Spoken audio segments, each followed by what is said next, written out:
ron, nakapag-isip mura ako. Ipinahid ko, nawala. Mahirap ipakita sa camera ang tubig na nakukuha sa kawayan dahil sa gahabog na patak nito. Pero ayon sa mga residente, sa gabi raw malakas ang pag-abog dito. At dahil para sa kanila isa itong milagro, mangilan-ngilan din na naglagay pa ng mga sangko at nagtirik ng kandila sa kawayan para dasalan. Maraming masalamat sa pinangalan mo sa amin kasi maraming proseso at pagsusuri pang pagdaraanan ng mga pangyayari gaya nito bago maituturing na kumpirmadong himala ng simbahan.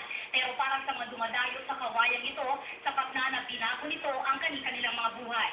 What the warrant team related investigation then Ayon naman sa mga eksperto sa halaman, nag-ipon daw talaga ng tubig ang mga kawayan sa dahon at katawan. At umihigop ng tubig na dinadala sa dahon at nagiging water vapor. Pagka marami na yung water vapor sa leaf, and sa bilid, ito lalabas na sa stomata. Ito yung mga parang bunganga ng dahon ng microscopic, napakaliit. Sa ngayon, hindi pa magkasundo ang simbahan, siyensya at ang mga tao na nanganap ng abog sa kawayan. Ito isang milagro o isa lamang natural na pangyayari. Para sa ABS-CBN News, Ina Raconina, Patrol ng Pilipino.